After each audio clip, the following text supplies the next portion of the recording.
عشق رسول بتا رہا ہوں تو عشق رسول تو وہاں جہاں کوئی لٹائے اور سینے پر کان پکا رکھے اور اس کے اوپر کھڑے رہ کر کے پوچھے کہ بتا اب کیا حال ہے تو کہے احدن احدن. یہ عشق رسول. عشق رسول یہ ہے کہ خباب کو مکے والوں نے گھیر لیا ہے اور کہہ رہے ہیں کہ حضور کا نام چھوڑ دے تجھے رہا کر دیا جائے گا.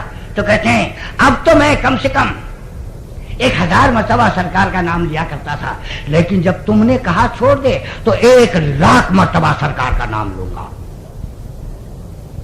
تو کہا چلو اب تمہاری جو ہے شہادت کے لیے چلو چلتے ہیں. سارا مجمع خباب کو پکڑا ہوا لے آ رہا ہے. سنت رسول دیکھ مولوی، سنت رسول دیکھ سنت رسول. خباب بتا رہے ہیں مکے کے اندر ہزاروں مشرکین جمع ہے اور خباب کے دونوں ہاتھوں میں رسی باندھی گئی ہے اور ڈھکیلا جا رہا ہے اس مقام پر جہاں لے جا کر کے ان کو قربان کرنے والے ہیں، جہاں لے جا کر کے ان کو شہید کرنے والے ہیں، جہاں لے جا کر کے ان کی بوٹی نوچنے والے ہیں، جہاں لے جا کر کے ان کا خون بہانے والے ہیں، جہاں لے جا کر کے شمع زندگی کو گل کرنے والے ہیں. لے جایا گیا. اللہ کا شیر رسول اللہ صلی اللہ علیہ وسلم کا دیوانہ، سنت رسول صلی اللہ علیہ وسلم کی پیروی کرنے والا. فرق محسوس کر لو. ہاں فرق محسوس کرو سرکار دو عالم صلی اللہ علیہ وسلم کے عاشقوں میں اور یہ منہ کے غازیوں میں کتنا فرق ہوتا ہے. اقبال بڑا اپدیشک ہے، من باتوں میں موہ لیتا ہے. اقبال بڑا اپدیشک ہے، من باتوں میں موہ لیتا ہے. گفتار کا غازی بن تو گیا، کردار کا غازی بن نہ سکا.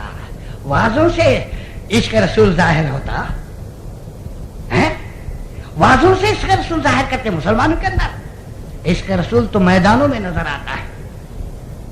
خباب کو کھڑا کر دیا گیا اور پوچھتا ہے ابو سفیان کہ خباب تم اپنی ضد پر اڑے ہو اور ہم اپنی ضد پر اڑے ہیں. ہم کسی منہ سے بھی اس کے عربستان کے اندر محمد صلی اللہ علیہ وسلم کا نام سننا نہیں چاہتے. کسی منہ سے جس منہ سے حضور محمد صلی اللہ علیہ وسلم کا نام آئے گا ہم اس کی زبان کھینچ لیں گے اور تمہاری زبان سے مسلسل محمد محمد محمد محمد محمد صلی اللہ علیہ وسلم صلی اللہ علیہ وسلم صلی اللہ علیہ وسلم وظیفہ کر رہے ہو. گویا ہمیں آگ میں تم نے دھکیل دیا ہے، گویا ہم کو آگ کا شعلہ بنا دیا ہے. بولو تمہاری آخری خواہش کیا ہے؟ کیونکہ ہم اور بار سن نہیں سکتے ہیں نام برداشت، کیونکہ وہ دیوانہ جو ہے زیادہ بول رہے تھے. بولتے خباب حضور کر رہا لوگوں میں زیادہ بول رہے تھے. اپنے اس کا اظہار رسول اللہ صلی اللہ علیہ وسلم کا دشمنوں میں بول رہے تھے. محمد محمد زور سے بول رہے تھے. دشمنوں نے گھیرا تھا مکے معظمہ کی گلیوں میں بول رہے تھے، دیوانہ وار بول رہے تھے، مستانہ وار بول رہے تھے، ایسے انداز میں بول رہے تھے کہ دل جو ہے رب کے لرز رہے تھے. زیادہ بول کے وظیفہ بنا دیا تھا حضرت نبی کریم صلی اللہ علیہ وسلم کے نام گرامی کو. ابو سفیان نے پوچھا اور ابو جہل نے کہا بولو آخری خواہش کیا ہے؟ تو کہا میری آخری خواہش صرف 2 رکعت نماز.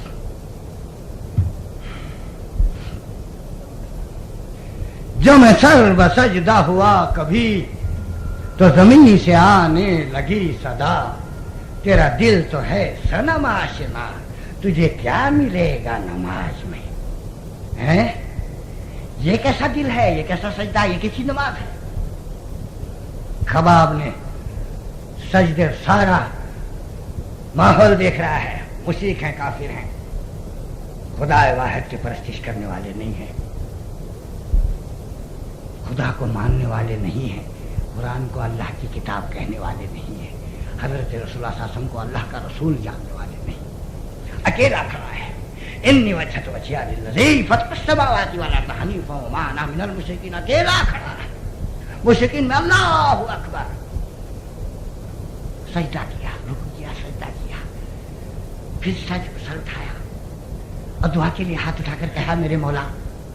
خباب کے الفاظ ہیں میرے مولا میں نے زندگی میں اتنی جلدی تو نماز نہیں پڑھی، میں نے زندگی میں اتنی جلدی نماز نہیں پڑھی اور آج اس واسطے پڑھ رہا ہوں کہیں یہ مشرک یہ نہ سمجھیں کہ شہادت سے بچنے کے لیے نماز میں دیر کر رہا ہے. اپنے آپ کو دیر کر رہا ہے تاکہ شہادت تک کے لیے جو ہے اپنے آپ کو جلدی تیار نہیں کر سکے. اس واسطے اللہ میں نے آج سجدے اور رکوع جلدی کیے ہیں تو مجھے معاف کرنا. اس کے بعد کہا لو حاضر ہے غلام محمد صلی اللہ علیہ وسلم. ایسا ہاتھ کرتے ہی کہتے ہیں ابو جہل نے تلوار ماری تو 4 انگلیاں کٹ گئیں. اس کے بعد آپ نے اشہد ان لا الہ الا اللہ پڑھا. اس کے بعد دوسرے ہاتھ پر ابو سفیان نے تلوار ماری, دوسری انگلیاں کٹ گئیں. اس کے بعد آپ کو ایک نیزہ مارا گیا جس کی وجہ سے آپ نیچے گر گئے. نیچے گرنے کے بعد کھینچا گیا تو پیٹ کی آنتیں باہر آ گئیں. اور اس کے بعد کسی نے آپ کی پیر کی انگلیوں کو کٹ کیا, کسی نے آپ کے دوسرے پیر کی انگلیوں کو کٹ کیا. جب چاروں طرف خون بہنے لگا تو حضرت خباب کے کچھ سمجھ میں نہیں آیا. کہتے ہیں کہ ہڑبڑا کر کے اٹھا, مجروح شیر اٹھا, دیوانہ شیر اٹھا, پاگل شیر اٹھا, اللہ کا دیوانہ اٹھا. اٹھ کر کے مدینے کی طرف رک کر کہنے لگا اللہ کے رسول میرا آخری سلام قبول ہو, اللہ کے رسول میرا آخری سلام قبول ہو. میری دعا اللہ سے یہی ہے کہ کم سے کم میری اس ادنا سی شہادت کا علم سرکار مدینہ صلی اللہ علیہ وسلم کو ہو جائے. ہاتھ ہے انگلیاں نہیں ہیں, پیر ہے انگلیاں نہیں ہیں, جسم کا کوئی حصہ ایسا نہیں ہے جس میں زخم لگا ہو. چاروں طرف سے مارا جا رہا ہے اور بولا جا رہا ہے کہ محمد کے نام کو چھوڑ دے. مار رہے اور یہ کیفیت جب طرف کر کے دیوانے نے حضرت نبی کریم صلی اللہ علیہ وسلم کی رخ کر کے اس طرف مدینے کی طرف جب حضور کو سلام کہا, کہتے ہیں نبی کریم صلی اللہ علیہ وسلم مسجد نبوی میں تشریف فرما تھے, صحابہ بھی تھے. جیسے سلام پہنچا خباب رضی اللہ تعالیٰ کا سرکار مدینہ اٹھ گئے کہ کہا وعلیکم السلام یا خباب. سارے صحابہ پریشان ہو گئے کہ اچانک نبی کریم صلی اللہ علیہ وسلم کو کیا ہوا کہ آپ اٹھے اور خباب کو جواب دے رہے ہیں. حضور اکرم صلی اللہ علیہ وسلم کی آنکھیں بھیگ گئیں, آپ بیٹھ گئے. جو رومال تھا اس سے آپ نے اپنے چہرے کو چھپا لیا.